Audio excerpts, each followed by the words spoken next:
Good morning, everyone. Good morning. I want to welcome everyone to today's Thanksgiving breakfast and shir. It's a big honor for us to have Rabbi Moshe Kaufman, the Kasha administrator of the Vada Rabbanim of Massachusetts, here with us. It's been a while. Welcome back. Thank you.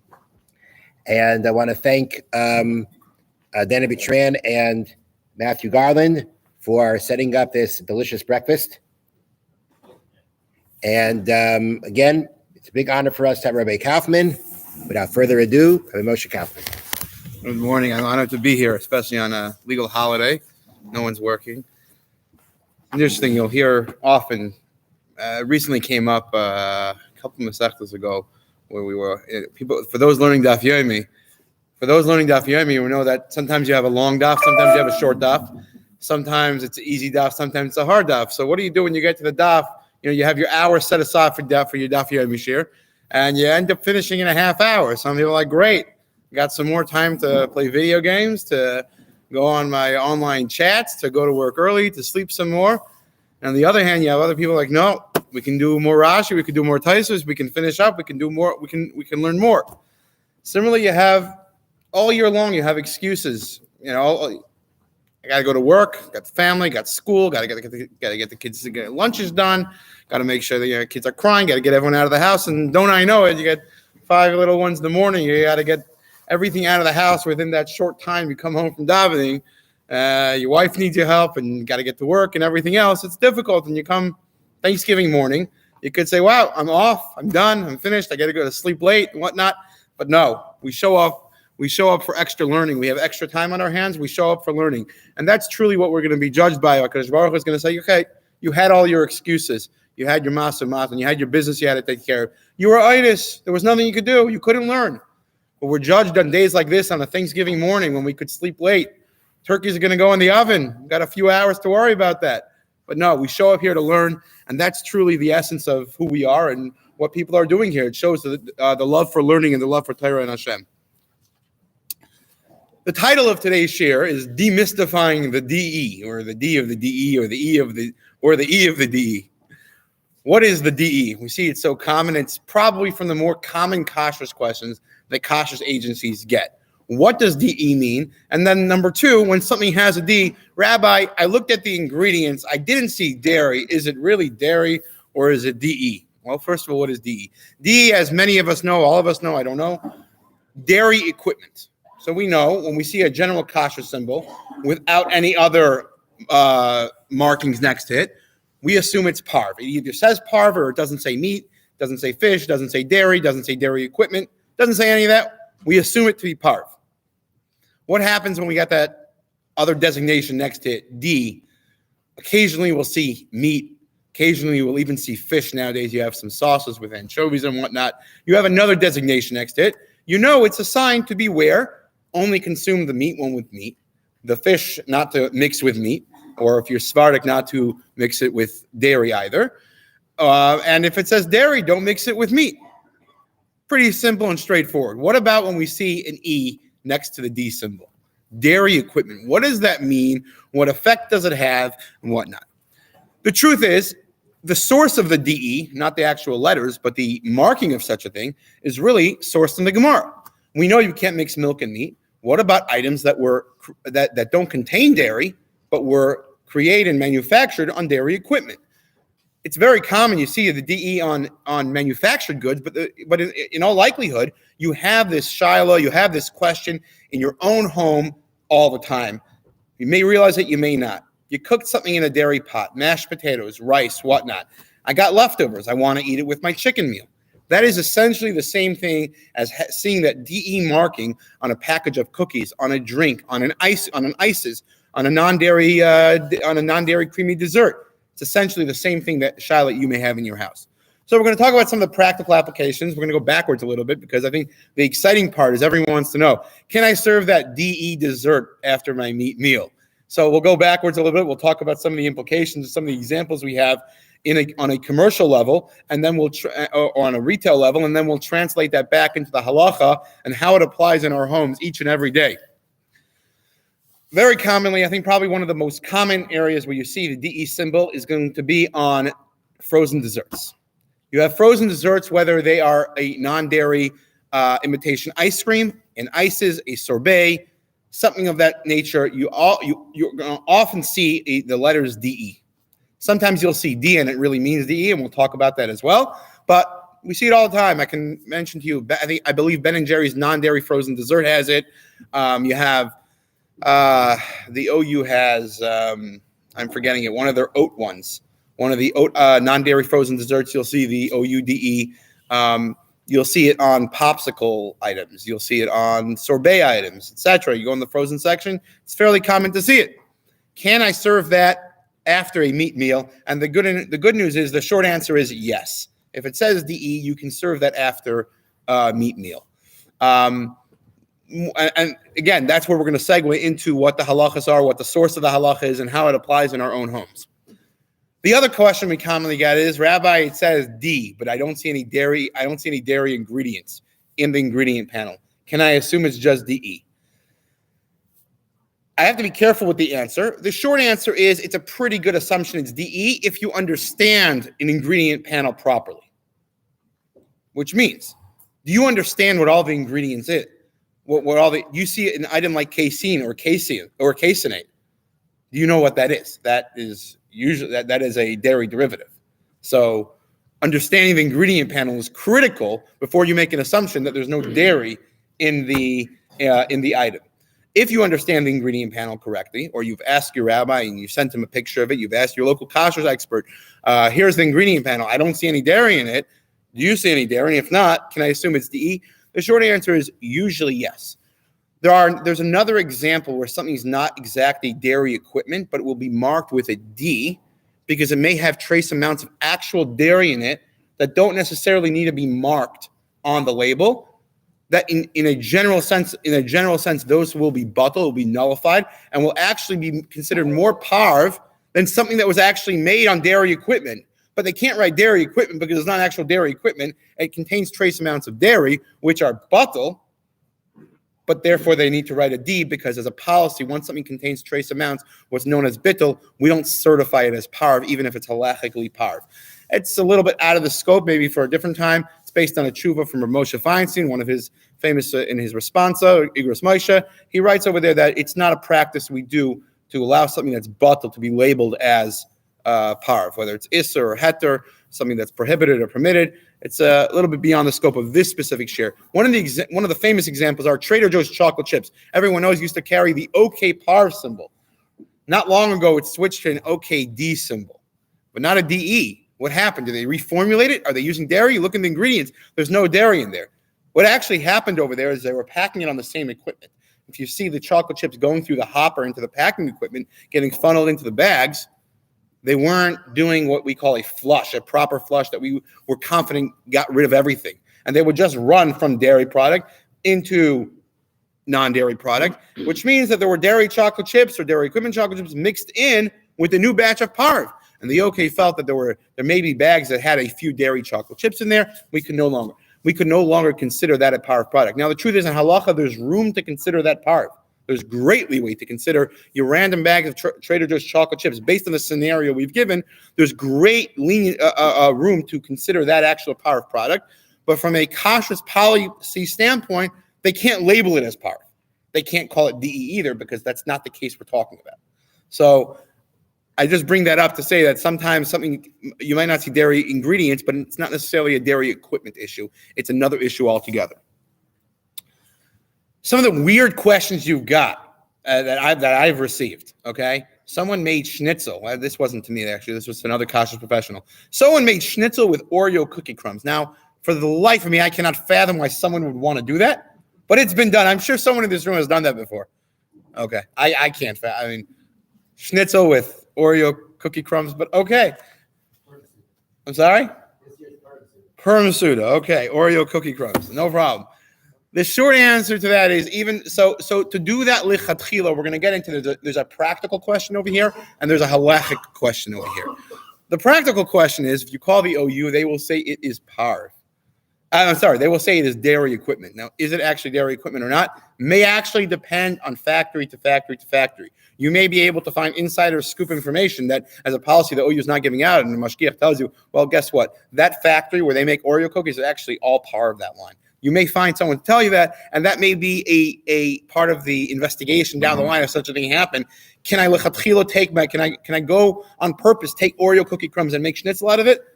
If you can find out information that's actually part of, maybe a different story. But let's say you're making the assumption that it's produced on what we call relatively clean dairy equipment. They made Chips Ahoy, which I believe are actual dairy. I'm not 100% sure, but they made a dairy cookie on there, and now they're running on the same belt line. Now you have to understand, a lot of these cookies, they come through depositors or cookie cutter machines or formers, and they go directly onto this belt that goes through this long 50-foot, 100-foot, 200-foot long oven, and they get baked on the other side. They go on a conveyor belt without stopping. That belt could be made out of chain link. It could be made out of a solid steel belt that's welded on a seam. There's various different forms these belts take. Sometimes it's simply these slabs of metal that are pushing it from one to the other, and there's no belt actual. It's just turning rollers that are turning, pushing the product down the line. Very commonly, we see solid steel belts. Now, the way they clean those belts, actually, while those belts are running, there's brushes underneath it that are continuously, these steel brushes are continuously rotating underneath the belt as it comes on the underside of the oven, and they're being brushed clean. Sometimes they're being burned out as well. Assuming it's relatively clean, Oreo cookies went on, and that belt had milchiks that had dairy on it. Now I put my Parv Oreo cookie on it. Can I take those crushed Oreo cookies and put it on schnitzel? The short answer will depend, as we're going to see in the halacha. Are you Sephardic or Ashkenazic? Okay. What is the terminology for this? The terminology in halacha is known as not bar not. Now, who was this person, not the son of not?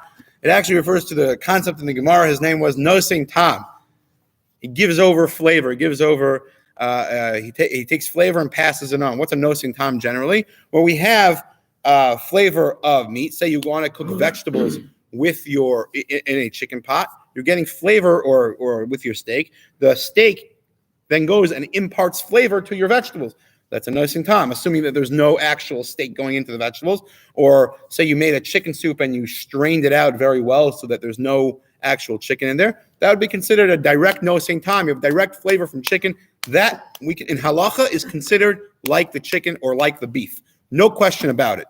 We paskin even d'oraisa, not that something that gives over flavor is considered like the flavor source itself. Okay, so no question about that. It's either meat or dairy, whatever flavor was given to it. What about when the flavor you take that product right now and you cooked it in a pot? You have your chicken soup pot from Shabbos. You wash it out after, but do not kosher the pot. That pot, as we know, is a meat pot. Can you cook dairy in that pot right now? Absolutely not. And what happens if you do cook dairy in the pot? So depending if the pot was used in 24 hours, not used in 24 hours, a shear for another time. Do I have to throw out the food itself? Will depend on that. The pot itself, regardless of 24 hours or not, has to be kosher then. So we're not going to discuss that right now, but we're going to discuss, I cooked a vegetable soup in my pot right now. I cooked rice in there. I cooked mashed potatoes in there. Parv, completely parv. What is the status of my mashed potatoes? The pot is a meat pot, and had I cooked milk in it, I would have to kosher it and possibly throw out the dairy item that was cooked in the pot. But now I cook mashed potatoes in the pot, rice in the pot, vegetable soup in the pot. I want to sprinkle some cheddar cheese into my vegetable soup. Now, obviously, I took the vegetable soup out of the pot. I want to put it in my dairy microwave. Can I do that? The short answer is yes. You can take, as long as there's no dairy in it, you can actually take the soup that was cooked in the chicken soup pot. You can put it in your dairy microwave, assuming it's still parv. Okay, and we're gonna follow right into that. But I want to put cheese on it before I put it in the microwave. I want to actually put cheese on the vegetable soup that was cooked in the meat pot. Can I do that? Like we said before, that will likely depend if you're Sephardic or Ashkenazic. Okay. So we have this, what we call a secondary flavoring part. We took the chicken, put it in the pot, took the chicken out of the pot, washed the pot, put my rice, my soup in the pot. Now I want to put cheese in there. Not in the pot, obviously. We take the soup out of the pot. I want to put cheese in there. That soup has what we call secondary flavor from the chicken. It was a secondary transfer. Can I do that or not? The short answer is learned in the Shulchan Aruch says that is permitted. You can go lechatchila and take the cheese and put it into that soup. It learns it up from the case where you took fish that was cooked in a meat pot. It was, he says, washed out well. There's no chicken flying around over there or meat flying around. You're allowed to eat it with dairy. Okay, it's either called alo bikara, you put it on a dairy plate, or you ate it with actual kutach, which had dairy in it, had milk in it. Said why? Because it is a secondary flavor. What is the concept of secondary flavor? We'll talk briefly about that just for one line. The Chavas Das, when we learn the Shulchan Aruch, he gives the example. He says, in order for Isser to start, normally we have milk, we have meat, we have potent flavors, mix them together. Boom, we have the Isser Daraisa of meat and milk together. He says, when you get the secondary flavor, it's too weak to start up the Isser Daraisa. It's just two secondary flavors playing with each other. Can't start the Isser. Not a problem. The Ramah, who's the famous Ashkenazic posek, the Ramah, who wrote his commentary on the Shulchan Aruch, disagrees with this, and he learns it's talking about something else. That case in the Gemara was only talking about taking what was cooked in the meat pot and putting it on a dairy plate. It's not talking about mixing it together and eating it together, and it's not at least lechatchila. He disagrees and says you cannot do that lechatchila. The Ramah brings down Yeshomrim. He says those who say that you cannot do this, and lechatchila, all these different cases that the Mechaber brings down are aser, but he says b'diavad everything is mutter, except for one case. He says that if the pot, okay, so b'diavad means that after the fact. So let's break this down right now. I want to lechatchila make schnitzel. I want to go ahead and make schnitzel on purpose with Oreo cookie crumbs. According to the Mechaber, that would be permitted. And Rav Yosef and Yalkut Yosef, even though those who learn the Shulchan Aruch a little differently, in Yalkut Yosef, Rav Yosef says it's 100% lechatchila to go ahead and make your Oreo cookie schnitzel. You can go ahead and do it, no problem, 100%. According to the Ramah, the Ashkenazic opinion, you cannot do that.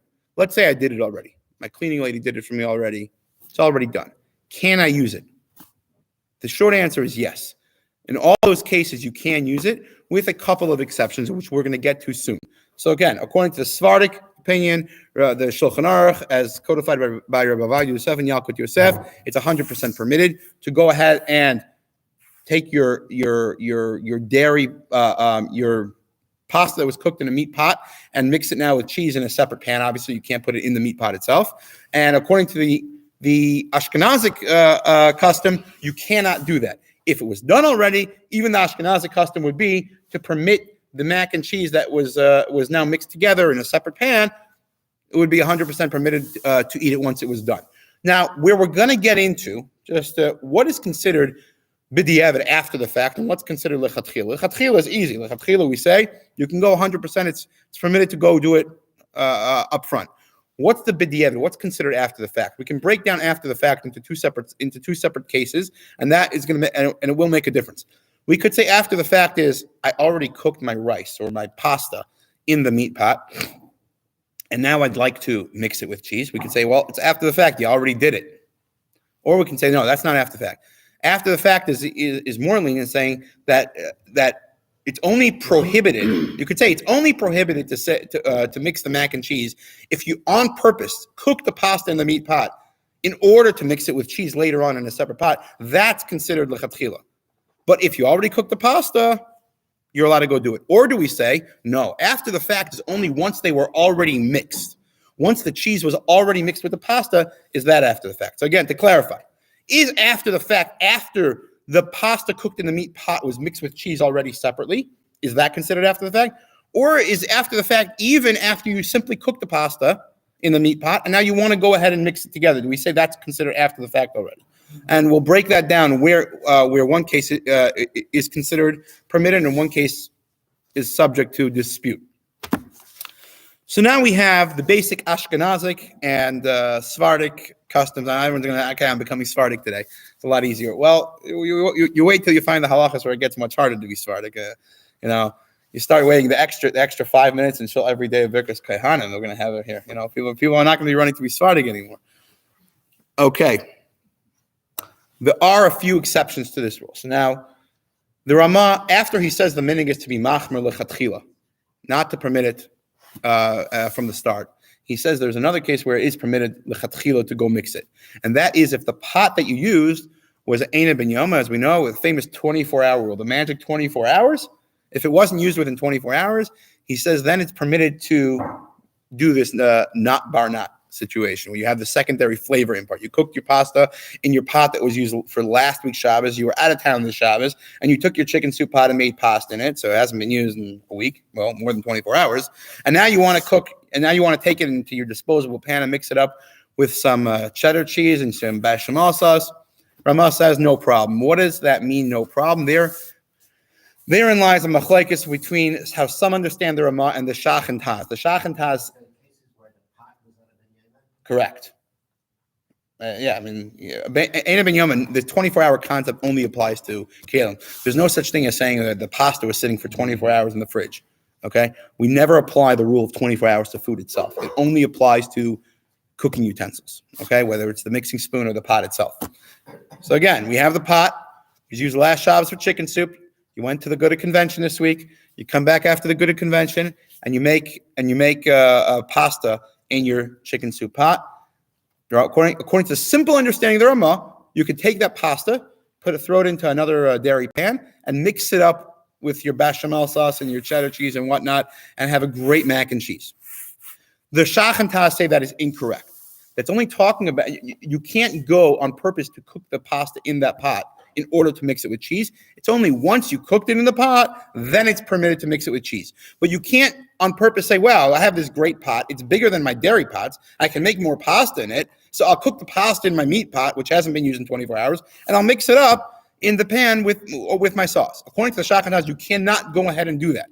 It's only if you already cooked the pasta, then you can mix it with the sauce. That's the case we said before, where you could have those two levels of what's considered purposefully doing the not bar not situation. So maybe the pasta was cooked. You cooked it because you cooked it in the pot. That's where you cooked the pasta. You wanted it. Correct. Okay. Now, what Rabbi Rabinowitz is bringing up is another example. All the cases we have is talking about where the tone that the poskim say is where you cook the pasta in order to mix it with dairy. So you can say, but the evidence you already did it. Can you use it now? Or you changed your mind afterwards. So now, what happens if I did it on purpose and I mixed everything together? Okay, there's two, and now we have these two levels. We have two cases on purpose. I cooked the pasta on purpose to mix it with dairy, and I actually already on purpose mixed the dairy with the pasta that was cooked in the meat pot. What happens if I went ahead and did that? Rabbi Kiva Eger, one of the preeminent poskim of yesteryear, goes ahead and says, we know there's a concept as if you took, you had your cholent. We know if a tiny drop of milk falls into your cholent, it's what we call buttle. It's nullified, 1 in 60. If it's less than a ratio of 1 to 60, it's nullified. We don't consider it to impart any flavor. What about the case of not bar not? Rabbi Kiva Eger said, so let's say I went on purpose and put a drop of milk that's nullified 1 in 60 into my cholent. We know that that's considered ein mevatel isur lechatchila. You're not allowed to go on purpose and nullify something that would be usur. That's prohibited. So if you purposely put a drop of milk into your cholent, obviously your meat cholent, we're not talking about your vegan cholent, you purposely put a drop of milk into your cholent, that would be considered prohibited even though it's nullified. And that's the concept of it's either a kanas, there's various interpretations of why that's usur, but let's go with the simple reason, it's a penalty. It's a penalty for trying to mix milk and meat together even though it's nullified already. Does that apply in this case? Says Rabbi Kiva Eger, one of our preeminent poskim, it applies the same way. There are those who argue on this. The simple concept would be over there, the penalty is because you're trying to mix milk and meat, whereas in this case, b'diavad it would be mutter anyway, which the b'diavad over there is different than over here. Over here, there's no real flavor. Everyone agrees for that. And it's simply a sort of a guard. It was a derabbanan that we made, as sort of a protection over here. But Rabbi Kiva Eger treats them the same and says that if you purposely cooked the chicken soup pot noodles with your dairy, even though b'diavad we would say it's usur, he says it's the same b'diavad as ein mevatel isur lechatchila. You can't purposely nullify a meat and dairy together. He says that would apply the same way over here, and your famous mac and cheese would be prohibited in that case. There are many other poskim who argue on that and say the concept of ein mevatel isur lechatchila does not apply anymore. We have in other cases where ein mevatel isur lechatchila, that purposely nullifying something doesn't apply. Concept of, I'll just give one example, maris ayin. We know that there are certain cases where you can't use a dairy type of ingredient. It's a whole nother shear, but simply almond milk. According to the strict letter of the law, if you want to serve almond milk by a party, by a banquet that's meat, you actually have to have a sign. According to the Gemara, you actually have to put almonds next to the almond milk as a sign. It's not real milk; it's almond milk. That's the exact example the Gemara gives. Now, what happens if you didn't do that? It's usher to use the almond milk. Rabbi Akiva Eiger himself over there, we see it's a pattern. He says over there, if you use the almond milk in a case of marasayin, where kind of like a sleight of hand milk, you're tricking everyone to think it's dairy. He famously says over there that it's prohibited also, even though b'diavad it would be mutter. Even though after the fact, in that case, it would be mutter, he says if you did it on purpose in that case, it would be usher as well. So we actually see a pattern in Rabbi Akiva Eiger's psak over here. Okay. What are some of the other exceptions? So basically, to recap, until now we have that the general concept of not bar not is mixing something that was cooked in a meat pot or dairy pot and mixing it with the opposite meat or dairy flavor. Okay, the Sephardic position of the Mechaber of the Shulchan Aruch is that it's mutter to do it on purposefully, and the Ashkenazic custom is to prohibit it unless it was done after the fact. After the fact, it would be permitted. The one leeway that the Ramah gives to us is that if the pot, let's say the meat pot, was not used within 24 hours, then you can, what we say lechatchil, you can go proactively mix them together. What's considered proactively? We saw that the Shach and Tas say proactively is only after you already cooked the pasta. You can that wasn't proactively. You can then proactively mix it with dairy.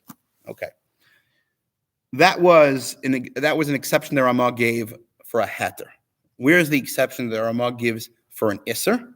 Well, the Shach and Tas go through it as well, where that even b'diavad, even after the fact, it would be prohibited, and it would seem that the Shulchan Aruch agrees with this as well. Is what we call a davar charif. What is davar charif? Simply known as a sharp item. What's the examples of a sharp item? The classic example that happens day in and day out is onions. Now, it's important to know that onions are sharp, and therefore it has some other halachas in terms of kashrus. 24-hour rule doesn't apply. Neither does the secondary impart flavor rule apply of not bar not. That also doesn't apply. These two rules. I'm sorry. I'm going to give an example. You cooked I got to be careful because I'm going to give a big heter over here that I learned from my Rebbe. The simple thing was, let's say I fried onions and I want to put in a dairy frying pan and I want to put them in my cholent. Okay, you'd say, well, not bar not. You cooked it in the frying pan. You put it in your cholent now with the meat. Secondary flavor, even if you can't do it lechatchila because let's say it's a ben yomo, or ben yomo doesn't apply because it's charif, so the 24-hour rule doesn't apply. Doesn't matter. It's after the fact. We just said after the fact. Even the Ashkenazic opinion is to permit it. We're all good, right?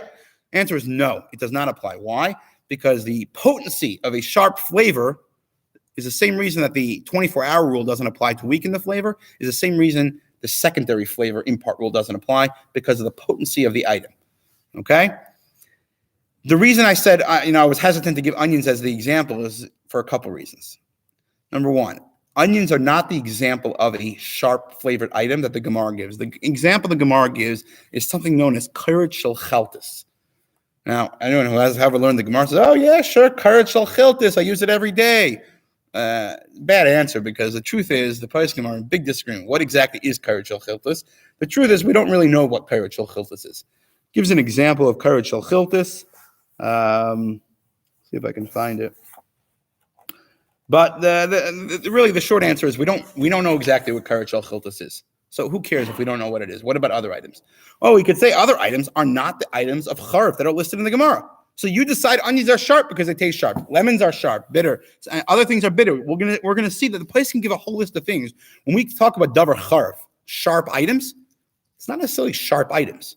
We're talking about potent items. We talk about sharp. We talk about salty. We talk about anything with high pH levels like vinegar and whatnot. We consider all these things to be quote unquote sharp. Now, there's a lot of disagreement in poskim exactly what's what and which halachas of sharp items apply where. There's halachas of sharp items in regards to salty items in regards to Shabbos.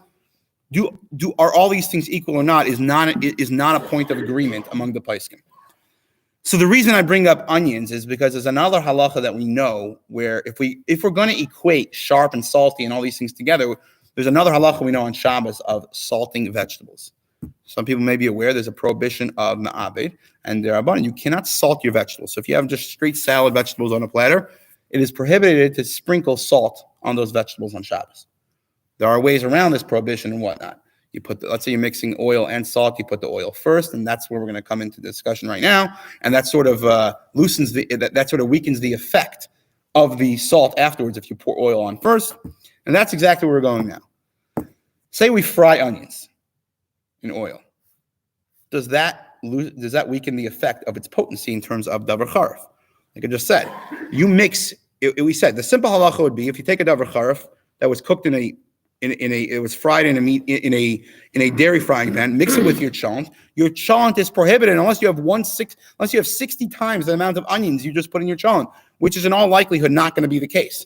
Think about it. You take one onion, large, medium onion, fry it in your pot, put it into your 6 or 7 or 8 quart pot.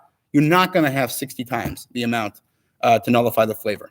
So your cholent would seemingly be prohibited. Is there any heter in such a case? Short answer is, according to one of my rabbeim, there is a heter, and that's based on 2 things. Number 1, the Beis Meir famously says we said before that the Gemara mentions karet shel chiltas. It doesn't mention a lot of these other items. Beis Meir says that because of that, there's a lot of leniency when you talk about other davar charifs that we are makbid on, that we are stringent for. There's a lot of leeway in terms of that because it's not karet shel chiltas that the Gemara mentions. Even though l'chatchila we treat it as a davar charif, as a sharp or potent item. But if we if we have other leniencies to add to it, can we be makel like this Beis Meir? Short answer is one of my rabbeim says that we can. I believe, if I recall correctly, he said that that Rav Pam and other poskim at Torah B'das paskin the same way. If I believe if I recall correctly, I believe I was told that Rabbi Yisrael Reisman says the same thing. What's our other leniency in this case? One of our big leniencies can be the same halacha we just learned from Shabbos. We said if you pour oil on your salad vegetables and then put the salt on, it's permitted. Obviously, significant oil, taking a little spray oil and putting on it might not work. But if you pour your little olive oil on from your olive oil bottle, that should nullify the effects of putting salt in it afterwards. According to my Rebbe, the same thing should apply over here. That if you put a significant amount of oil in the onions, that nullifies the potency of the davar charif now. So now you'll say it's not a davar charif anymore. If I had enough oil, so the flavor impart directly from the pan into the onions, you don't have the issue of davar charif anymore. Now, I can't say everyone agrees with this, but this was his equation from Shabbos to the halachas of nat bar nat, of the secondary flavor. I would say between the Beis Meir and this halacha together, there's room for leniency. You can ask your local rabbi if he agrees with this, but there's room for leniency if someone accidentally fried onions and a significant amount of oil and then put it into his cholent, there may be room for leniency in this case. Obviously, if it was a real karet shel chiltas, we may not use these 2 leniencies together if we knew for sure it was karet shel chiltas, which we don't know what it is. Other examples of sharp items. Now, again, if you had a non-stick pan and you were just using a little bit amount of spray oil, which wouldn't mitigate the potency of the davar charif, of the onions, of the sharp item, then again your sharp item would not have the application of nat bar nat, of secondary impart flavor. We consider it like a primary flavor because the sharpness brings out the flavors that were imparted from the pot. Other example. I'm sorry? According to the Beis Meir, it's not. I'm not 100% clear if the Beis Meir is l'chatchila or b'diavad. So again, that's the two heterim put together, the 2 leniencies put together. When I've asked, my Rebbe seemed to say that we would use these 2 leniencies together. I don't think we would be samech on the Beis Meir by itself necessarily. Other examples that the various poskim give of sharp items would be an esrog, a lemon, onions, pickled olives. Some say even non-pickled olives, horseradish. Pretty much any pickled vegetable that's very salty or very potent. So you'd say jardinera would include many different vegetables, but sauerkraut, leeks are considered sharp, even though it's a mild version of an onion. According to some poskim, they're still considered sharp. Lemons, sour pickles, beets, according to some poskim, are considered potent. Then you have naturally sour fruit and vegetables. One example would be crab apples. We find in the Gemara sour apples. Sour apples don't refer to Granny Smith apples. Those aren't considered sour. It would seem because some of the poskim describe it as small sour apples. That would seem to be describing a crab apple. Radishes, karet shel, which we discussed before, which we don't know exactly what it is. Garlic, ginger, there are those who consider it to be sharp. Mustard seed, according to some, is sharp when you chop it up. Again, here we come. Poskim are talking about sharp items in terms of spices and whatnot. They throw salt in there. Salt is not sharp. It's salty. So are they always equated or not? It's a point of dispute, but in general, we consider it sharp together with other spices. Salty fish. Dry salty fish. Herrings would fit that example. These are all considered potent items. Anything that's potent brings out the flavor in a primary way. Things that are anything soaked in vinegar, whiskeys, any potent item. Okay.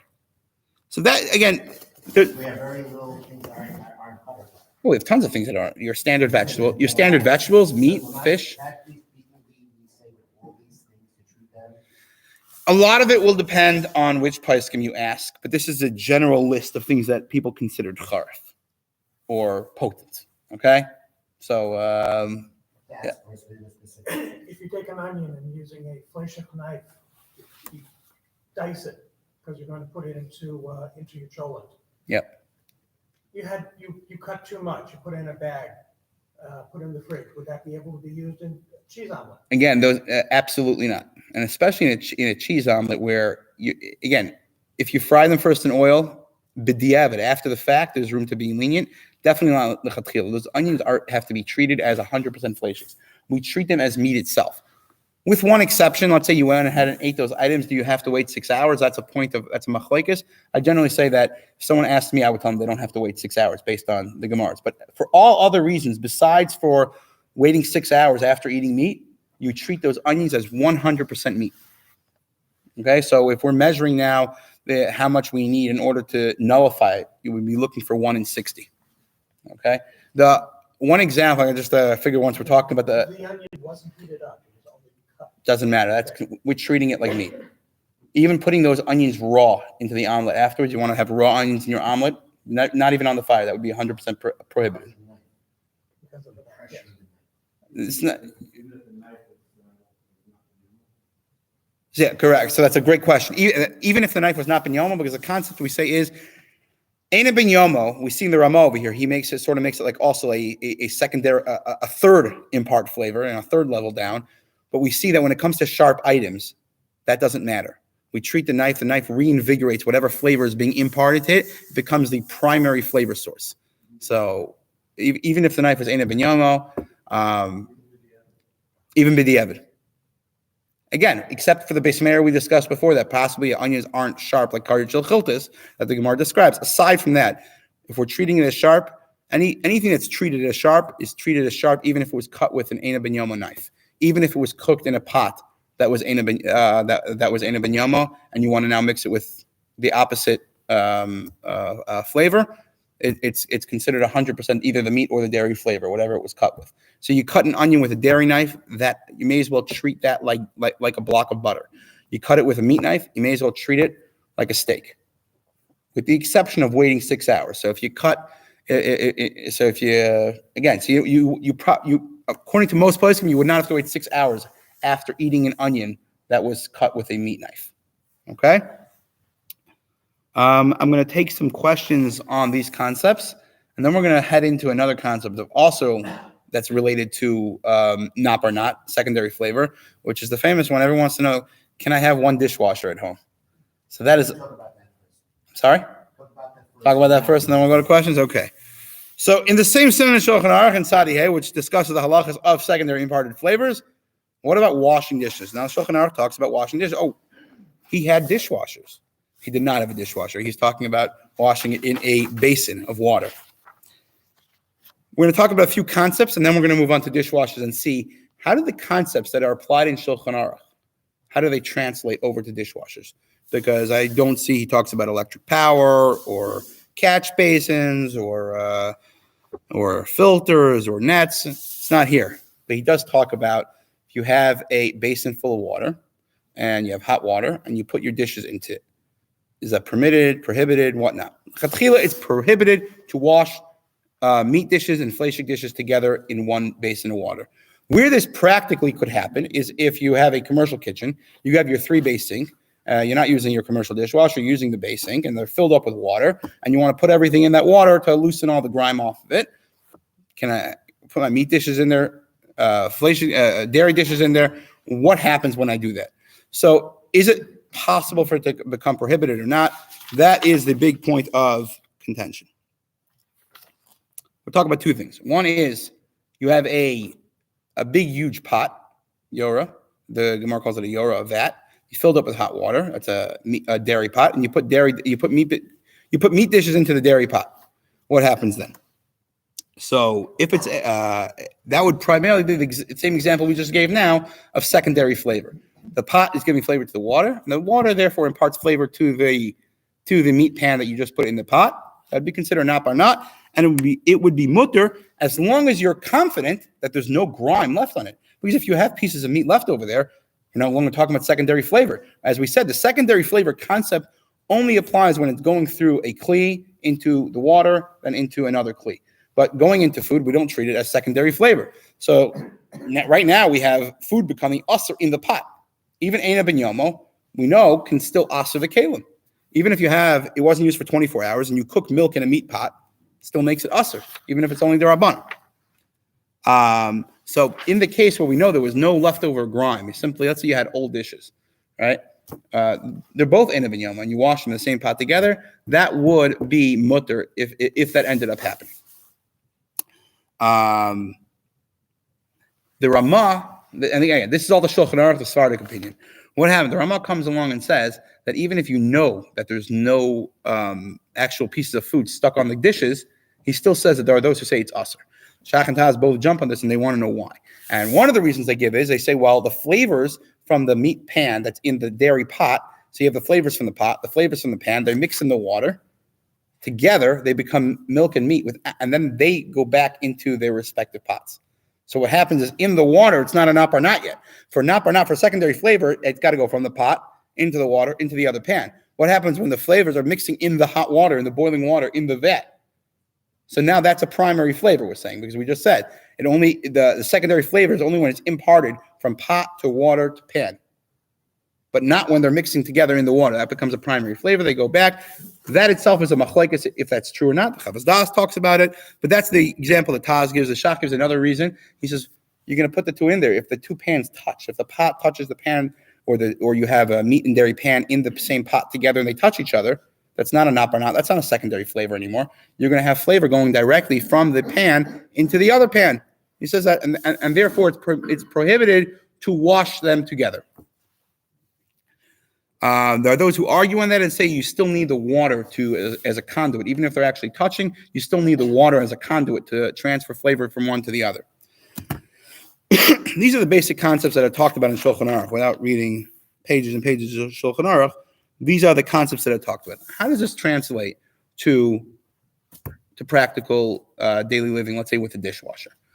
Number one, it would seem to be simple. Washing meat and dairy together would be prohibited. For sure, according to Ashkenazi custom, even if there's no actual pieces of food left on the dishes, it would still be prohibited to wash them together. Now, according to the Sephardic custom, if you know for sure that there's nothing left on it, again, you have the leniency of the Shulchan Aruch, then you could wash them together. It's a classic case of secondary flavor in being imparted. Do we have any Sephardim in Shulchan? We do have. Okay, there we go. So practically, I would say it's not a very practical halacha, simply because you literally have to make sure that everything was rinsed off before you then washed it together. So it's not a very practical halacha. Whereas before, the standard concept of nap or not, you can take your Oreo cookie crumbs and make schnitzel out of it. That's a practical halacha. This is not such a practical halacha. Yeah, I know people will tell me, well, I rinse all my dishes off before I put them in the dishwasher. If you're Sephardic and you do that, possibly you have a leniency. Again, I don't know. Whereas by nap or not, I looked up what in Yalkut Yosef, what he says. I forgot to look up what he says over here if we pass him the chatchila like this. How do these concepts of dishes touching each other, there being actual food left on the dishes, how does that translate over to a dishwasher? Now, the truth is a lot of contemporary poskim write on this. There are those who say, l'kula, you could use one dishwasher for meat and dairy not together, but one after the next, provided you have separate racks. We'll talk about that in a second. Now, those who say you can't do it. The short answer is, how do they know what goes on? It's very difficult to know what goes on. You actually would need to put a GoPro inside the dishwasher while it's running in order to actually see what's going on. Otherwise, how can you see what's going on? Or if you have a clear door dishwasher. I've never seen any dishwashers that have a glass door or plastic door on the outside where you can see what's going on. As far as the GoPro goes, on a commercial level, which we've discussed at length with other kashrut agencies, I actually put a GoPro in a commercial dishwasher one time to actually see. We wanted to see what goes on. You got your hot water on the bottom being heated up with a heating element. It sprays. There's other halachas that we want to know. Is it a kli rishon? Is it irui? Is it spraying the water? Does the water level rise high enough that the whole thing becomes like a pot on the fire? We wanted to know what goes on. We put a GoPro in a little box dishwasher, commercial one, the ones that have the doors that go up and down, and we wanted to see what happened. It had ramifications in terms of koshering issues for Pesach and whatnot. It's a little beyond the scope. It would be an interesting idea to put a GoPro inside a residential dishwasher to see what happens. Because I guarantee you, there are probably many different models that have that operate differently. So to make one halacha for all of them may or may not be true. Someone might say, "Wow, I looked and there was residue. There were pieces of food on the walls of the dishwasher and on the racks." And someone else will say, "Well, my dishwasher, I have a Bosch from Germany, whatever, never happens to my dishwasher." And the truth is, they're probably both correct if they've done the research. No two dishwashers are probably the same unless they're the exact same model. And even then, are the water lines the same and whatnot? As far as what we would be looking for, the concerns, and I'm not poskening over here if you should use the same dishwasher or not. That's really, you got to ask your rabbi what his opinion is. The short answer is, Moshe Feinstein says you can use the same dishwasher for milchiks and fleishiks, not together, one after the other. You can use the same dishwasher, provided you have separate racks. The concept of separate racks, according to Moshe Feinstein, the way I understand it is, you have, at least at some point in the washing process, you may have food that goes on the racks, even if it gets rinsed off later. It's boiling water coming out. Very often there's heating elements in the dishwasher itself. If you take off those catch basins on the bottom, if you remove the filters and whatnot, you'll often see a heating element. I don't know if they all have this. Maybe some of them use hot water from the tap, but I believe most dishwashers or contemporary dishwashers heat up the water in the bottom of the dishwasher and then pump it up and spray it all over the dishes. So at some point, you're going to have hot water and food on the racks, and you have dishes touching the racks. That's the exact example we gave before in the shach, where you have dishes that possibly meat and dairy touching each other while there's food at some point in the thing. So you're cooking also. Correct. That's correct. Over here, we want to know about secondary flavor being imparted. So according to Moshe Feinstein, he says if you have separate racks, and I think one thing we can be fairly confident with, that if you have separate racks, your dishes that you put in there are not going to be touching the walls of the dishwasher. Okay? It's mostly contained to your rack. I think always contained to the rack. Now, someone may say, well, I checked it out, and no, they do touch the walls. There's usually gaps between the wall and the racks. I don't think it's likely that they're touching each other. And I believe that's the svar why Moshe Feinstein says in Igros Moshe that you can use the same dishwasher for meat after dairy or dairy after meat, obviously not together, to wash your dishes. Let's just finish this thought. That said, you also have to you also want to be sure that you're cleaning out whatever traps there are in the bottom of the dishwasher to make sure there's no actual pieces of meat residue or cheese residue, dairy, meat, whatever it is in the bottom. You want to make sure that's cleaned out as well and washed well. So we're only talking about what we call blias, imparted flavor from meat to dairy. Once it's a secondary imparted flavor, that's the classic example we just gave over here. Especially if it's Eina ben Yama, you go ahead, use the same dishwasher one after the next. One of the poskim I know who says you cannot do this, he actually told me in person. I prefer not to say his name because I don't know how relevant it is to people here. One of the contemporary poskim told me point blank. The reason he says it's usher is because people aren't going to be careful with all they need to be careful about. It's a valid reason. We find the Gemara, Shulchan Aruch, the poskim sometimes use such a svara to make something usher. We're concerned people aren't going to be careful, so we say it's usher, even though conceptually something's mutter. So occasionally poskim say something's usher because they're concerned people aren't going to be careful. The other reason people say things are usher is because the water itself, you have the water that's being sprayed on the dishes, and it's being sprayed it's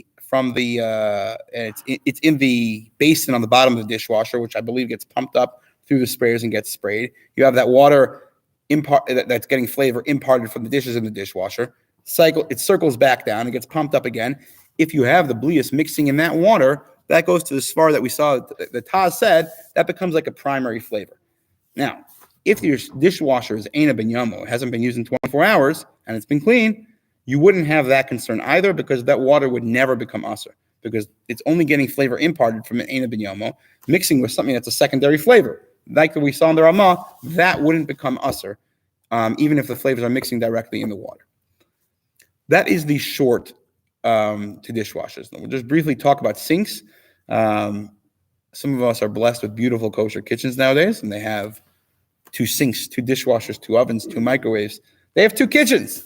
The first time I remember, my parents had someone come look at their kitchen. I forget why they were having the house appraised, and he couldn't for the life of him figure out, why do you have 2 kitchens in one room? Yeah, it was like beyond him. He's like, you have a beautiful kitchen here. And the way my parents had it set up, it was like there was 2 L shapes. There was a square room. You had a corner over here and over there, and you had 2 of everything. It was like mimicked one side to the other side, aside from the fridge, which, by the way, I've been in houses that have milk and fleshik fridges as well. Believe it or not, I've been in such houses.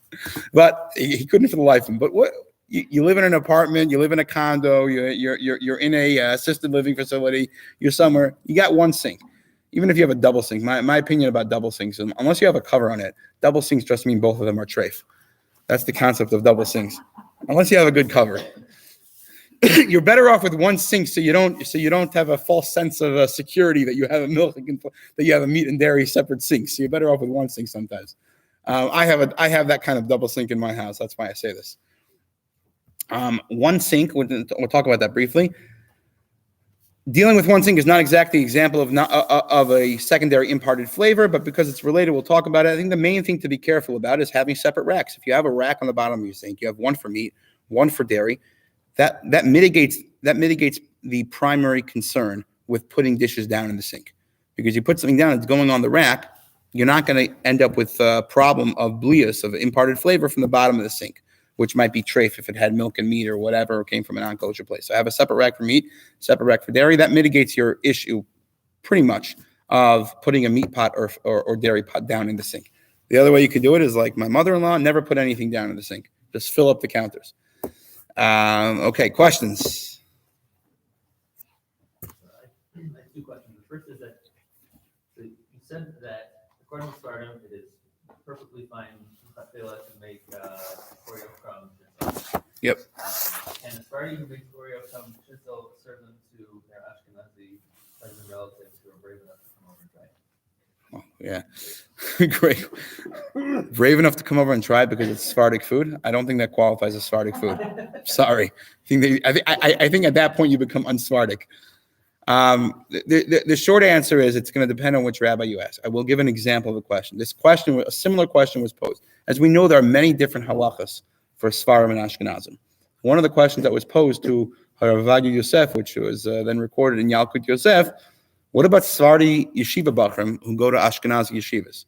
Which I'd say 20, 30 years ago was the norm. If you had Sephardic yeshiva bachrim, they didn't have the world-class yeshivas they have today, Ateret Torah and what they have in Eretz Yisrael. A lot of those didn't exist 30 years ago. I mean, nowadays they have their own world-class institutions that rival any Ashkenazic institution. In fact, I learned Hilchos Nicker of divaining animals. I learned it with a bunch of Sephardic Kol Jungelite from Ateret Torah in Brooklyn. Over there, he ruled that if the Sephardic Bachrim have no issues eating from the Ashkenazic kitchens, even in cases where the Ashkenazic custom was to be more lenient. One of the famous questions was Bishul Yisrael. We know the concept is a Jew has to be involved in the cooking process. The Sephardic custom, and this is where you don't want to be Sephardic, but you can't eat out in most restaurants, is to be much more stringent, which actually makes sense, than the Ashkenazic custom. The Ashkenazic custom is as simple as lighting, as the Jew lighting the fire or turning a pilot on, according to some. Ashkenazic custom, the Sephardic custom requires the food be put on the fire by a Jew. So Jose cannot make your steak anymore, and you can't have poo-poo chicken from Tenzing or whatever it is. You can't do that. In your person, are Sephardim stringent about this or not? Not my business. I don't know. But I don't think Rav Yosef gives the heter in that case to go out to a restaurant. Eating in your house is probably more similar to a yeshiva, there may be room for leniency. Again, that's way beyond my expertise and not for me to be posking. That's for a competent Sephardic Pesach. No, it's asking. So I'm giving the flip side. That's the flip side. Again, there's a lot of nuance in there. I'm just giving a few examples of where people would be lenient, or stringent.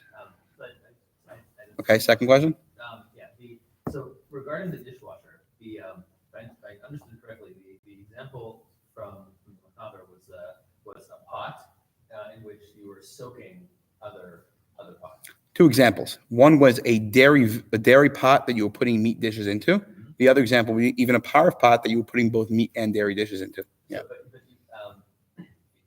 how does detergent affect that? Oh, I'm sorry. I completely missed that. I completely missed that. That's actually spoken about specifically in the Mechaber himself. I'll just read it quickly because it's short. Yiralishim nasnu efer b'mayim chamin shebiyora kodem shehinicho hakederes betocha afal pisha shumin davak ba ahen mutter da yidei ha'efer hu nosin tam lefgam. Okay, so this is the end of that seif where they talk about it. Again, I missed it. It was the last part of it, where afer was their example of soap. If you put the afer in, it creates nosin tam lefgam, which is equivalent of making it not used for 24 hours. And therefore, whatever flavor is imparted is considered foul flavor, which cannot go ahead and make the kalim usher, can't make the equipment usher, because any flavor is going to be considered foul. Not everyone agrees with this because other places can go right ahead and say that it's not necessarily true. In fact, that they would regularly use afer to make soap. Apparently, they made a paste mixture they would cook up in their pots, and they would use it for their shampoo and soap and body soap. Apparently, ash is very common, but not everyone agrees that afer is nosin tam lefgam. This is the Shulchan Aruch writes it explicitly. So according to Sfardim, can rely on this explicitly. Again, I think that would consider the same thing. What kind of soap? Is it considered nosin tam lefgam or not? I say normally it would be considered nosin tam lefgam. Again, that would only work when you have the mixture as the conduit for the blias. If a piece of meat falls directly on your plate before it was affected by the soap, that wouldn't help. So you still have the concern of actual pieces of food being left in the dishwasher. What about the soap in the racks? If you do like that recycle with the soap, the flavor imparted into the racks would be. So isn't there a rinse cycle before the soap is released? That's not, okay. I guess we didn't talk about that. My understanding for the answer to that is that there's generally a rinse cycle before the soap is used. You don't put the soap directly into the thing. You put it into that little dispenser, and that releases it on its cycle. I understand. So you want to run an okay. You want to run an empty cycle in order to make it nosin tam lefgam, in order to make it a foul flavor. He's saying that should work for the racks. It's a good theory, assuming that it works that way. That soapy water will hit every spot on the racks. It's a good theory.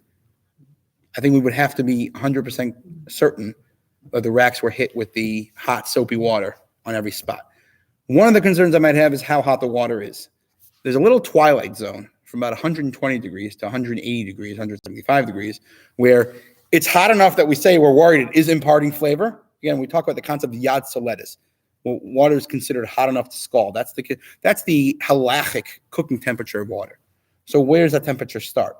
This twilight zone of that temperature is anywhere from 120 degrees, or even according to some places, even 105 degrees, all the way up to 175 degrees, which is Ramos's high temperature. So in general, we use the low temperature lechatchila to be machmer, and we use the high temperature to be machmer when it comes to like Hilchos Shabbos and whatnot. What about these coatings on some of the? One second. Have we answered that question? Mostly. Again, I think the concept would be we have to worry about, is it hot enough to actually be pogim? Maybe we're concerned it's not hot enough to be pogim. The water itself is for sure pogim because it's all mixed together. But are the racks themselves pogim would be the concern. It's not hot enough to be pogim to be bolea, to absorb into the racks. As of 10 years ago, residential dishwashers were 160 to 180. Commercial dishwashers were 220 up to about 235. Yeah. Policy and practical application are not the same in my experience. I say this definitively, not the information is not true, but see a lot of claims a lot of times, and you say, well, yeah, we're not too concerned. It's broken. We don't feel like paying for a new one. It's a good application. You know, someone tells you it's a good starting point. Someone tells you a certain temperature. You know, Dunkin' Donuts told us we're doing research right now about coffee and all Dunkin' Donuts drinks. You know, Starbucks has had a lot of research done by other agencies. Dunkin' Donuts seems to be the, bad stepchild. No one's done research. So KVH has actually started doing some research into Dunkin' Donuts. Well, first question we have is what temperature? Now, we've been told that all the stores are mandated not to use water hotter than 105 degrees in terms of washing water. You say, well, how are they sanitizing it? They're using a low temperature sanitizer.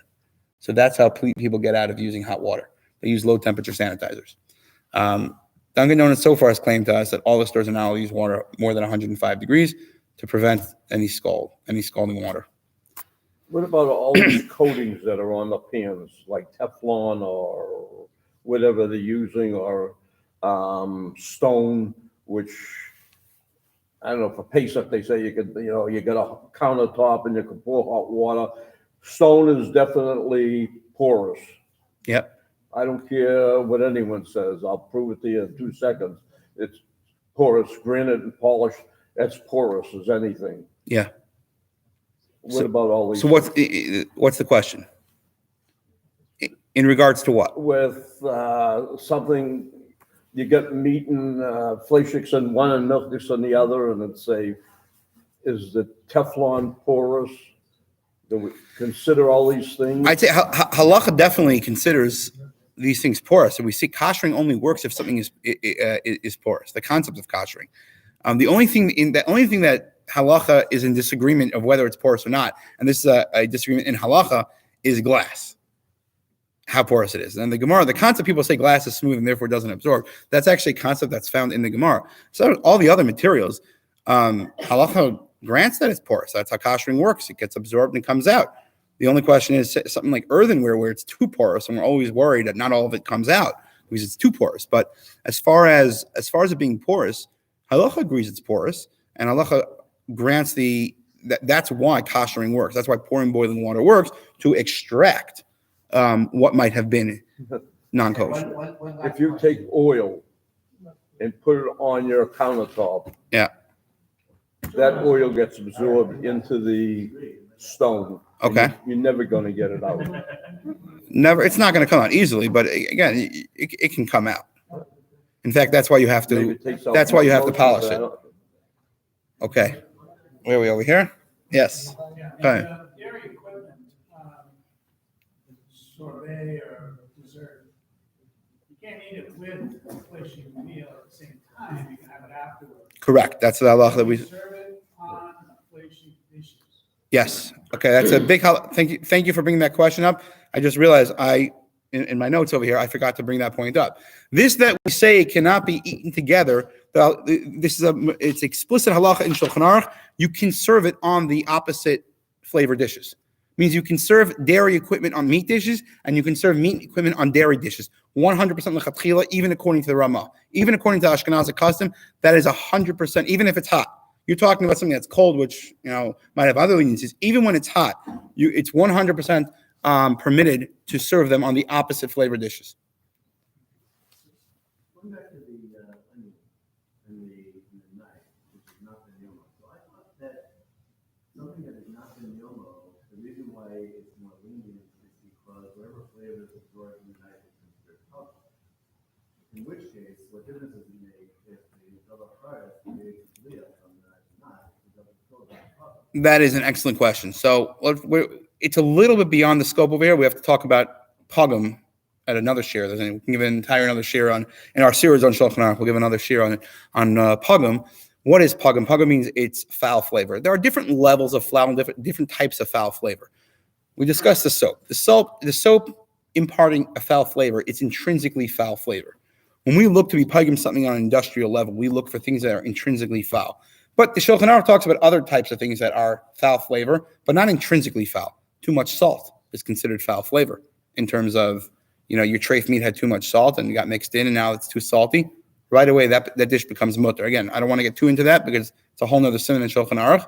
Something too sweet, something not salty enough. All these things are examples of foul flavor, but not intrinsically foul flavors. Now let's talk about blias that are flavor absorbed in equipment, in pots and pans and dishes. That foul flavor is not intrinsically foul flavor. It's kind of a weakened flavor, not strong enough to create an isser, which is why the whole concept of not bar not only applies to two flavors that are mutter. Meat and dairy are both intrinsically mutter. Together, they create an isser. When they're both in that weakened state of being inside the walls of the pot, the absorbed flavor, they cannot create a potent enough flavor to be usser. That's the Chavas Das explanation we said in the beginning. The Gemara says that when you use a knife and you cut something sharp, it's mechalel shvach. It brings out the potency again. It reinvigorates the flavor. So it's a great question. What we're talking about over here is, you're right. If you had a flavor that was intrinsically foul, there was hot bleach in something, there was ammonia. We commonly use ammonia as a pogum for something. That would not be able, you had a knife that was dipped in hot ammonia and it was a dairy knife, you would not be able to reinvigorate that flavor by cutting it with an onion. We're talking about over here flavors that are considered weak in state, that type of pogum flavor. But there the Gemara says the sharpness reinvigorates the flavor and creates the potency. I hope that answers that part of the question.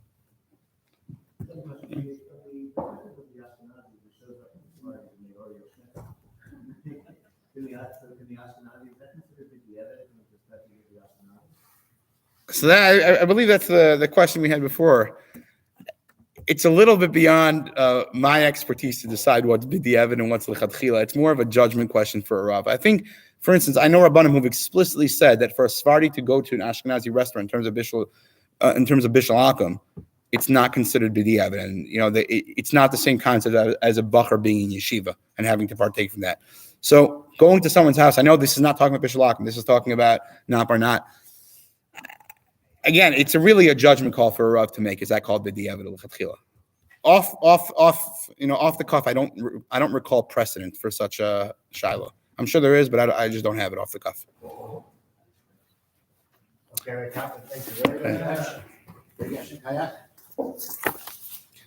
We've just scratched the tip of the surface on this. There's so much more to talk about. Everybody have a wonderful day.